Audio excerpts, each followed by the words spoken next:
Senior anchor person امیر عباس صاحب اساں کے ٹیلی فون لائن تے جوائن کیا ہے۔ السلام علیکم امیر عباس صاحب۔ جی وعلیکم السلام۔ امیر صاحب، پی ٹی آئی کی جانب سے یہ اعلان کیا گیا ہے کہ 15 دنوں کے بعد وہ کوئی نیا سیاسی اتحاد بنانے جا رہے ہیں، تو آپ کیا سمجھتے ہیں کہ یہ جو نیا سیاسی اتحاد بننے جا رہا ہے کیا یہ پریشر ڈیولپ کر پائے گا؟ کیونکہ پی ٹی آئی کی جانب سے پہلے بھی اتحاد کی باتیں ہوئیں، تحفظ آئین پاکستان بھی بنا، مولانا فضل الرحمان سے بھی باتیں ہو چکی ہیں ان کی۔ جی اتحاد تو یہی تھا جو وہ بنا چکے تھے جس کا آپ ذکر کر رہے ہیں، اور اس اتحاد کے علاوہ اگر کوئی بڑی سیاسی طاقت تھی تو وہ مولانا صاحب کی جماعت تھی، ان کے ساتھ بھی ان کے معاملات آگے چلے اور برف پگھلی۔ سب سے بڑی بات یہ تھی کہ مولانا اور عمران خان کے درمیان جو سیاسی اختلافات تھے جو انتہائی شدت اختیار کر چکے تھے گزشتہ 30-35 سالوں میں، ان میں کافی حد تک کمی آئی اور دونوں میں بہترین ورکنگ ریلیشن شپ بننا شروع ہوا۔ تو اگر مولانا بھی اس اتحاد پہ کامیاب نہیں ہو سکتے، محمود خان اڅکزئی، اختر مینگل کامیاب نہیں ہو سکتے، تو پھر ایسی کون سی اور جماعت رہ گئی ہے جس کے ساتھ عمران خان یا ان کی پارٹی اتحاد کرے گی؟ باقی جو ساری جماعتیں اس وقت برسر اقتدار ہیں، جو جماعت اقتدار میں نہیں ہے وہ پہلے ان کے اتحاد میں موجود ہیں۔ جماعت اسلامی ان کے کنونشنز میں، ان کی تقاریب میں شرکت کرتی رہی ہے، اگرچہ وہ اتحاد کا باضابطہ حصہ تو نہیں تھی لیکن وہ شرکت کرتی رہی ہے۔ ابھی بھی وہ ان کے اتحاد کا حصہ نہیں بنے گی، ان کے ساتھ اتفاق کر سکتی ہے بہت سارے معاملات پہ، کر بھی رہی ہے، جیسے عمران خان نے بھی کہا کہ ان کے اسلام آباد کے دھرنے میں ان کی پارٹی شرکت کرے اور آج ان کی پارٹی کا ایک دوست وہاں گیا۔ مجھے کوئی نیا اتحاد تو سمجھ میں نہیں آتا کہ وہ کیسے بنا سکتے ہیں یا اس کی کوئی اس کی ساخت یا حیث کیا ہوگی۔ اتحاد وہی بن سکتا تھا جو بن چکا ہے، اور میرا خیال ہے کہ یہ اتحاد کامیاب ہو سکتا ہے، ہونا چاہیے تھا، کیونکہ اس میں محمود خان اڅکزئی جیسی انتہائی سنجیدہ شخصیت موجود ہے۔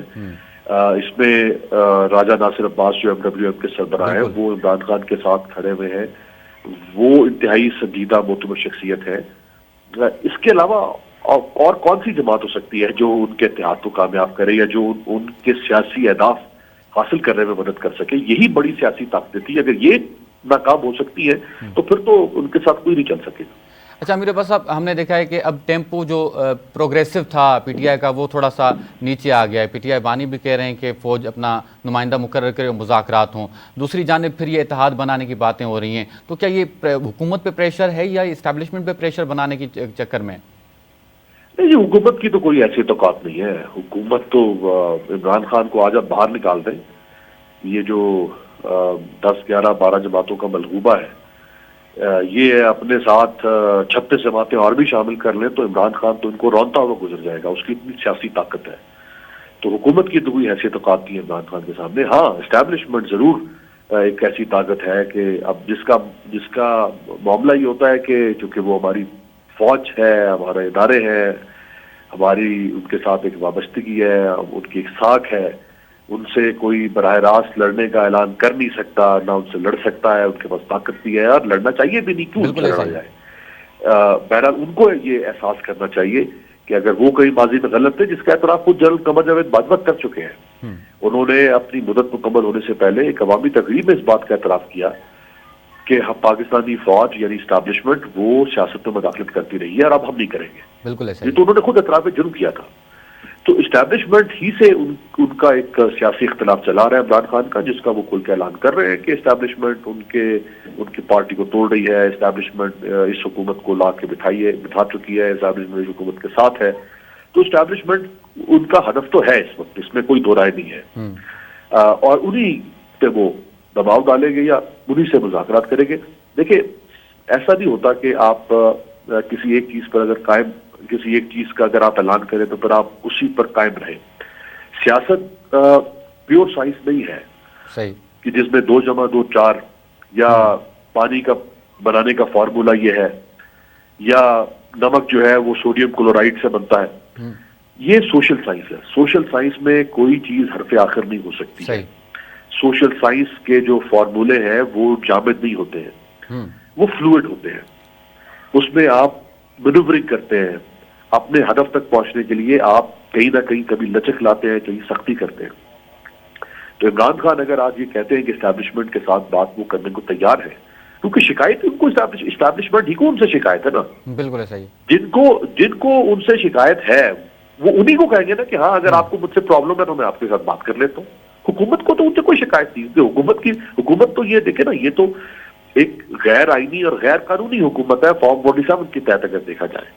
ابھی جو 2 دن پہلے پتن کی رپورٹ آئی ہے نواز شریف کے حلقے کے بارے میں، اس سے پہلے بے شمار رپورٹس آ چکی ہوئی ہیں. اب صرف ایک کسی عدالت میں یا کسی ٹریبونل نے فیصلہ دینا ہے کہ یہ حکومت یا یہ جو نشستیں ہیں یہ ہاری ہوئی نشستیں ہیں. صرف اس فیصلے کا انتظار ہے. اگر فیصلہ آنے دیا گیا تو باقی واقعاتی شواہد ہو، دیگر حقائق ہو، وہ سب واضح کر چکے ہیں کہ کراچی سے لے کے اور نیچے گوادر تک کیا ہوا ہے پاکستان میں. سو عمران خان کا اسٹیبلشمنٹ کے حوالے سے یہ موقف کہ وہ ان سے بات کرنے کو تیار ہے، اس میں کوئی مذائقہ نہیں ہے. ہم بات کیا کرنا چاہتے ہیں، سوال یہ ہوگا، اس پر تنقید ہو سکتی ہے کہ کیا آپ اسٹیبلشمنٹ کو کہتے ہیں کہ آپ مجھے حکومت میں لائیں تو یہ غیر آئینی ہوگا. وہ اسٹیبلشمنٹ کو کہیں کہ آپ شہباز شریف کو کان سے پکڑ کے چپت لگائیں باہر بھیج دیں، یہ غیر آئینی ہوگا. وہ اسٹیبلشمنٹ سے کوئی اور غیر آئینی غیر قانونی مطالبہ کریں. ایسے مذاکرات غلط مذاکرات ہوں گے. لیکن یہ مذاکرات کرنا اسٹیبلشمنٹ کے ساتھ کہ آپ کو کیا تحفظات ہیں مجھ سے، میں نے آپ کو کیا زد کیا ہے، میں نے کیا آپ کو زد پہنچائی ہے، کیا کیا ہے، آئے ہم بات کرتے ہیں، کیا آپ کو شکوے شکایتیں ہیں، میرا موقف کیا ہے، آپ کا موقف کیا ہے.